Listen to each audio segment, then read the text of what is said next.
റോയ് ചായ, സർക്കാർ ഒരു വലിയ തീരുമാനമാണ് പ്രഖ്യാപിച്ചിരിക്കുന്നത്. കഴിഞ്ഞ സർക്കാർ കുഴിച്ചിട്ട മഞ്ഞക്കുറ്റികളെല്ലാം പിഴുത് ദൂരെ എറിയാൻ, ആ വിജ്ഞാപനം റദ്ദാക്കാനും തീരുമാനിച്ചിട്ടുണ്ട്. ആയിരക്കണക്കിന്, പതിനായിരക്കണക്കിന് ആൾക്കാർക്ക് ആശ്വാസമാകുന്ന ഒരു തീരുമാനമാണ്. പക്ഷെ അതിന് വേണ്ടി പൊട്ടിച്ച കോടികൾക്കാർ കണക്ക് പറയും. അല്ല, അവിടെയാണ് നമ്മൾ ഒരു കാര്യം ആലോചിക്കേണ്ടത്. ഏതൊരു സർക്കാരായാലും, ഇടതുപക്ഷമായാലും വലതുപക്ഷമായാലും BJP ആയാലും, നിങ്ങളൊരു പദ്ധതി തുടങ്ങുന്നതിന് മുമ്പ് എത്ര വലിയ കോടികളുടെ പദ്ധതി ആയാലും അതെങ്ങനെയാണ് ജനങ്ങൾക്ക് ഉപകാരപ്രദമാകുന്നത്, ഇതുകൊണ്ട് എന്താണ് സംസ്ഥാനത്തിനുണ്ടാകുന്ന നേട്ടം, അതേക്കുറിച്ചൊക്കെ ഒരു പഠനം നടത്തിയിട്ട് വേണം ഏത് പദ്ധതിയും തുടങ്ങാൻ. പക്ഷേ നമ്മളിവിടെ കണ്ടത് എവിടെയാണ്?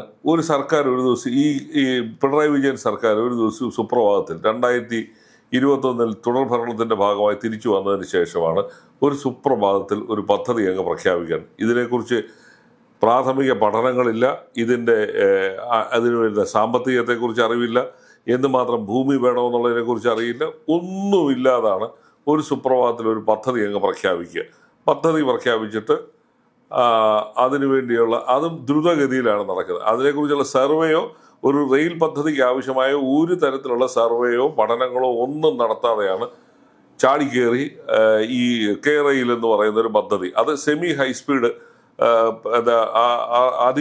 അർദ്ധ അതിവേഗ റെയിൽവേ പദ്ധതി എന്ന് പറഞ്ഞാണ് അത് തുടങ്ങിയത്. കയറി അതിനുവേണ്ടി ഓഫീസ് എടുക്കുന്നു, കുറേ പേരെ റിക്രൂട്ട് ചെയ്യുന്നു,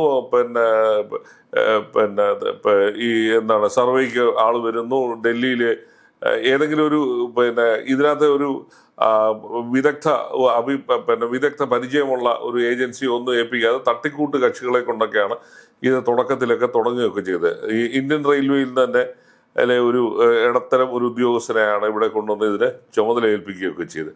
പക്ഷേ ജനങ്ങളുടെ വിശ്വാസം ആർജിക്കാതെ തുടങ്ങിയൊരു പദ്ധതി ആയതുകൊണ്ട് തന്നെ വലിയ തോതിലുള്ള പ്രതിഷേധമാണ് ഉണ്ട്. കാരണം ജനങ്ങൾക്കൊരു മുന്നറിയിപ്പ് കൊടുക്കാതെ അവരുടെ വസ്തുവിനകത്ത് കയറി ബലാത്കാരമായി പോലീസിനെയും പട്ടാളത്തെയൊക്കെ ഉപയോഗിച്ച് ആൾക്കാരെ മർദ്ദിച്ച് അവശരാക്കി അവരുടെ വീടുകളുടെ, ഈവൻ പാവപ്പെട്ട വീടുകളുടെ പലരും 2 സെന്റ് 3 സെന്റ് താമസിക്കുന്ന ആൾക്കാരുടെ വീടിനകത്ത് വരെ കൊണ്ട് ഈ കുറ്റി സ്ഥാപിച്ചു, മഞ്ഞക്കുറ്റി. അല്ല, അതെന്ന് പറഞ്ഞാൽ ഒരു മിന്നൽ വേഗമാണ്.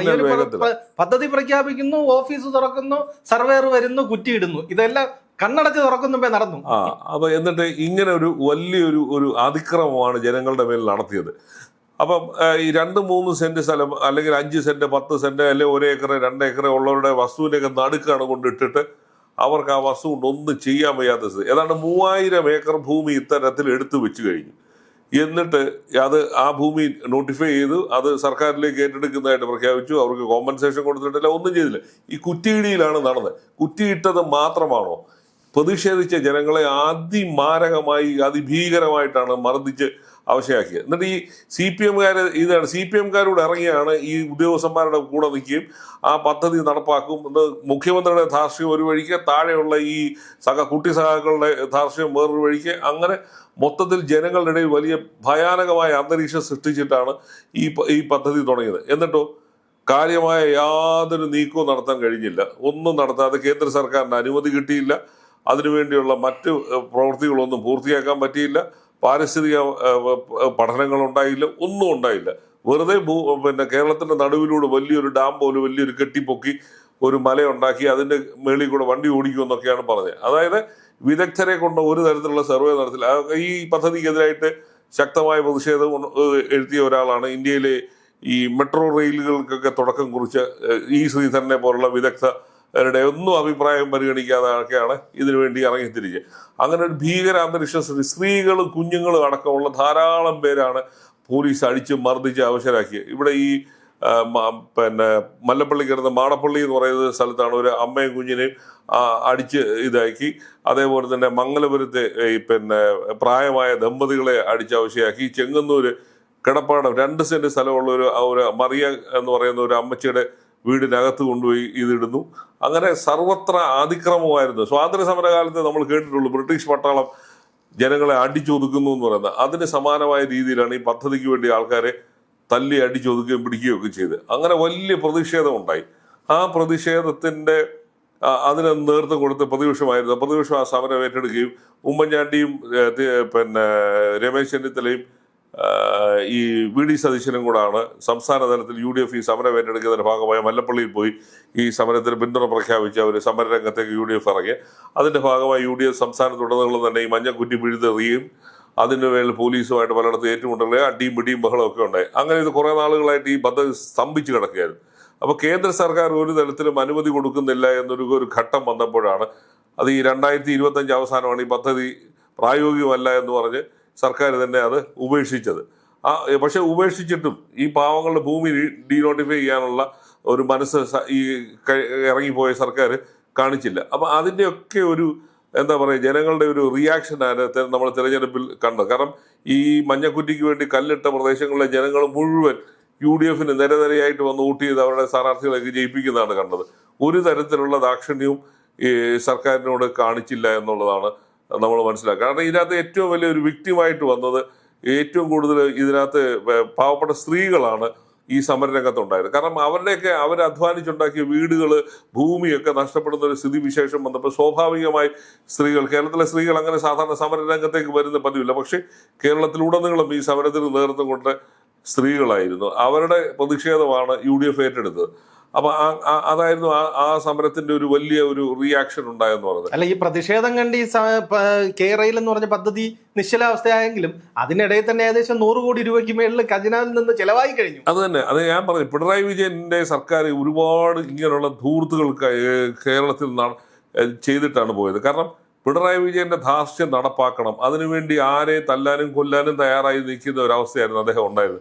ഇതിന് കുറെ ഉദ്യോഗസ്ഥന്മാര്, വെള്ളാനകളെ പോലെ കുറെ പേരെ ഇവിടെ കൊണ്ടൊരു ഓഫീസ് എടുത്ത് കാറും മറ്റ് സൗകര്യങ്ങളൊക്കെ കൊടുത്ത് തീറ്റി കൊടുത്ത്, ഏതാണ്ട് സർക്കാർ തന്നെ പറഞ്ഞാണ് കഴിഞ്ഞ വർഷത്തെ നിയമസഭാ ചോദ്യങ്ങളിലാണോ 100 കോടി രൂപയാണ് ഇതിനു വേണ്ടി പൊട്ടിച്ചിട്ട് പോയത്. ഈ 100 കോടി രൂപ ഏത് കാലത്ത് തിരിച്ചു കിട്ടും? ഒന്നും തിരിച്ചു കിട്ടുന്നില്ല. കുറെ പേർക്ക് ഇങ്ങനെ കൊണ്ടുപോയി കടലിൽ കൊണ്ട് കല്ലിട്ട പോലെ എന്ന് നമ്മൾ പ്രയോഗം പോലെ തന്നെയാണ്. കടലിൽ കൊണ്ടുപോയി കായം കലക്കി കൊണ്ടുപോയി കുറെ പേർക്ക് പൈസ കൊടുത്ത് അവരെ തീറ്റിപ്പോറ്റി എന്നുള്ളത് ഒഴിച്ചാൽ സംസ്ഥാനത്ത് 1 രൂപയുടെ പോലും നേട്ടം ഉണ്ടായി. ഇതിനൊരു മറുവശം എന്തായിരുന്നു? കഴിഞ്ഞ 5 വർഷമായിട്ട് ഈ മഞ്ഞക്കുറ്റിയിട്ട ഭൂമികളിലുള്ള ഉടമസ്ഥര് അവരനുഭവിച്ച യാതന, അവരനുഭവിച്ച പീഡനം, ഒരു തരത്തിൽ അവരുടെ വസ്തുവിൽ ഒന്നും ചെയ്യാം. കൃഷി ചെയ്യാൻ പറ്റത്തില്ല, എന്തെങ്കിലും വായ്പ എടുക്കാൻ പറ്റത്തില്ല, വസ്തു വിൽക്കാൻ പറ്റത്തില്ല, ഒരു നിർമ്മാണ പ്രവർത്തനം നടത്താൻ പറ്റത്തില്ല. അങ്ങനെ 5 വർഷം അവരെ ശരിക്കും തടങ്കലിലിട്ട അവസ്ഥയായിരുന്നു. അവർക്ക് ആ ഭൂമി കയറാൻ പോലും പറ്റാത്ത ഒരു അവസ്ഥ ഉണ്ടായിരുന്നു. അവരുടെ ഉടമസ്ഥാവകാശം സ്ഥാപിക്കാൻ പോലും കഴിയാത്ത സ്ഥിതിയായിരുന്നു. അങ്ങനെ ഒരുപാട് പേര്, നമ്മൾ കണ്ണീരോടുകൂടി വായിച്ച കുറെ വാർത്തകളുണ്ടായിരുന്നു. അതായത് വിദേശത്ത് പഠനത്തിന് പോകാൻ വേണ്ടി വസ്തു പണയം വെച്ച് ചെറുപ്പക്കാരന് ലോൺ നിഷേധിക്കപ്പെടുകയും അവന്റെ യാത്ര മുടങ്ങി പോവുകയും ചെയ്ത സംഭവങ്ങൾ, മകളെ കെട്ടിക്കാൻ വേണ്ടി ബാങ്കിൽ ആധാരം കൊണ്ട് കൊടുത്തതിന് ശേഷം ലോൺ നിഷേധിക്കപ്പെട്ട സംഭവങ്ങൾ, അങ്ങനെ 100 കണക്കിന് ആൾക്കാരുടെ ശാപവും പ്രാക്കും ഒക്കെ പേറിക്കൊണ്ടാണ് ഈ സർക്കാർ കഴിഞ്ഞ 5 കൊല്ലം ഇവിടെ ഭരിച്ചത്. എന്ത് വികസനം കൊണ്ടുവന്നു?